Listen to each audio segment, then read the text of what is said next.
São Paulo a gente sabe que é a terra da garoa, né? Exato. E aqui em Belo Horizonte é comum acontecer nessas épocas do ano algumas chuva, né, Felipão? chuvas, as tempestades, inclusive, que ocorrem com frequência nessa época do ano, trazem com elas os perigos dos raios. A movimentação das gotas de água dentro das nuvens e o choque entre elas resulta em descargas elétricas de milhares de volts que podem provocar queimaduras graves, parada respiratória e morte. É sério isso? Demais. Vamos conferir então a reportagem.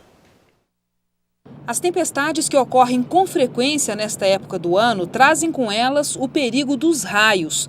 A movimentação das gotas de água dentro das nuvens e o choque entre elas resultam em descargas elétricas de milhares de volts, que podem provocar queimaduras graves, parada respiratória e morte. No ano passado, 5 pessoas morreram em Minas vítimas de raios. Risco que pode ser evitado com alguns cuidados. Se você estiver na zona rural, longe de construções, o risco é maior. Afaste-se de veículos como tratores, motos, bicicletas, carroças e máquinas agrícolas. Evite encostar em cercas de arame, grades e tubos metálicos. Mantenha-se afastado de áreas descampadas, pastos, campos de futebol, piscina, lagoas, praias, árvores, postes, mastros e locais elevados. Este engenheiro da CEMIG diz o que deve ser feito caso não seja possível se abrigar em alguma construção de alvenaria ou dentro de um veículo fechado. Ela deve ficar abaixada, sozinha e com os pés juntos. É muito importante que os pés estejam juntos. Tendo mais de uma pessoa, cada uma fica no seu lugar ali. Elas não devem dar as mãos. Na área urbana, os para-raios reduzem o risco. Mesmo assim, alguns cuidados devem ser observados para evitar os choques. Desligar a cerca elétrica, evitar falar ao telefone com fio ou celulares conectados a carregadores, não ligar o chuveiro.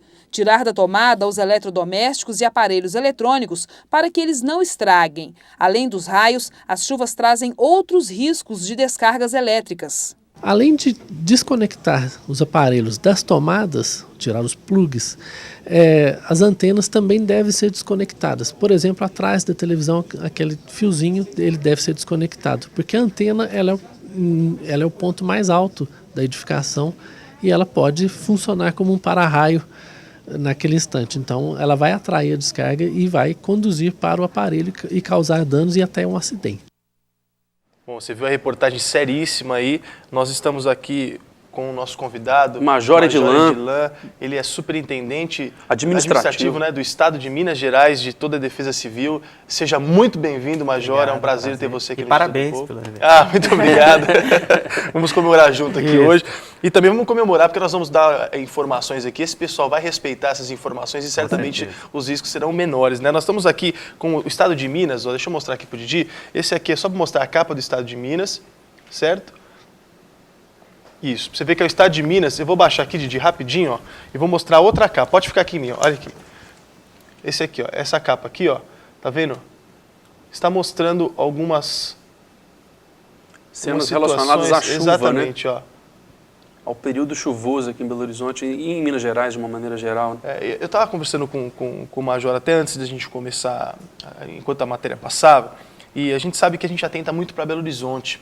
Mas existe essa situação de riscos, da chuva que vem forte mesmo, e existem famílias em áreas de riscos em todo o estado de Minas Gerais, né, Major? Isso, nós temos hoje um passivo muito grande de pessoas que ao longo do tempo foram construindo e os poderes públicos municipais, os prefeitos, enfim, não tiveram essa percepção da onde a cidade poderia ter sido crescida, ou seja, ter feito o seu crescimento planejado.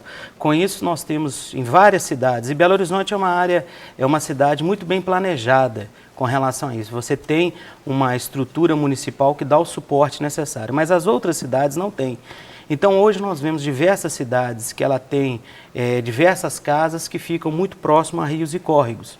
E neste período, há uma tendência natural desses rios transbordarem. Então, nós temos em diversas cidades muitos problemas com relação a alagamentos, ou seja, os rios transbordam e causam problemas.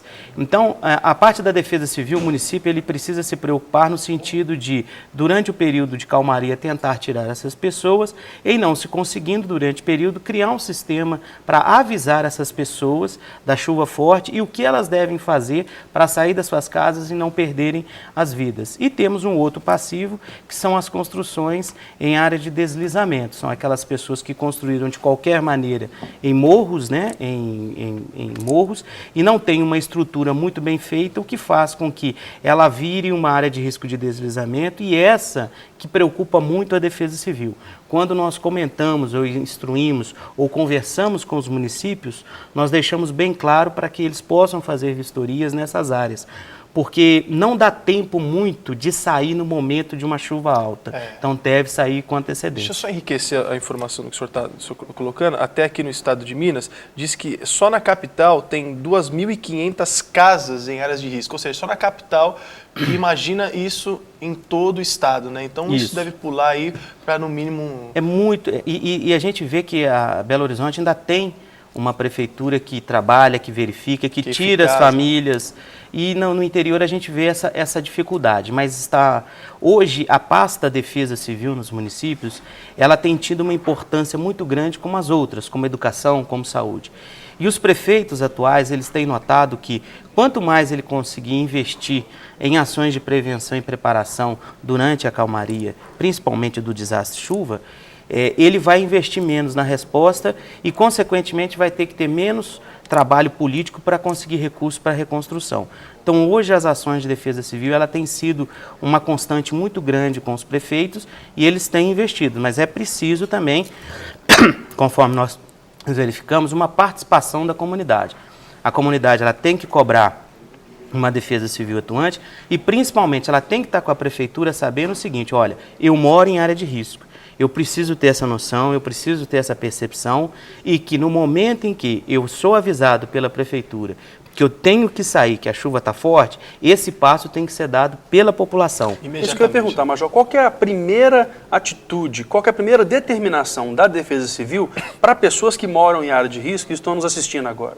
Olha, quando você consegue ter algumas ações de prevenção completa, é tirar essas pessoas. Não conseguindo, você tem que treinar essas pessoas a conviverem com aquele risco e ter percepção. Então, durante este período, as pessoas vão ser treinadas com uma certa quantidade de chuva, o tempo e tal, que ela deve sair.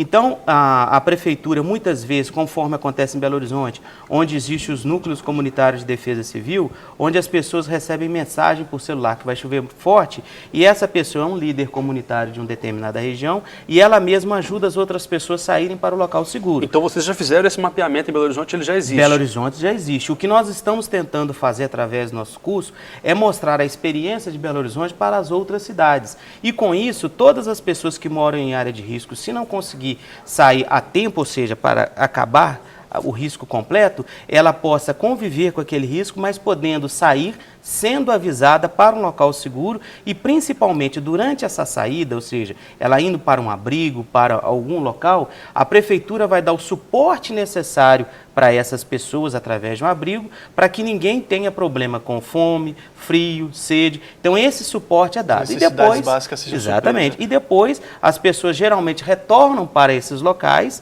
dependendo muitas vezes vão para um local mais seguro, mas como existe um passivo muito grande, eles retornam, porém de uma maneira mais segura e faz outros projetos com uma situação para a gente não ter mortes. Que a Defesa Civil ela trabalha o ano inteiro para chegar nesse período, sempre nós vamos ter prejuízos materiais, não tem condições, sempre vamos ter. Porém, a gente trabalha para a gente não ter este número elevado de mortes que às vezes acontecem durante o período chuvoso.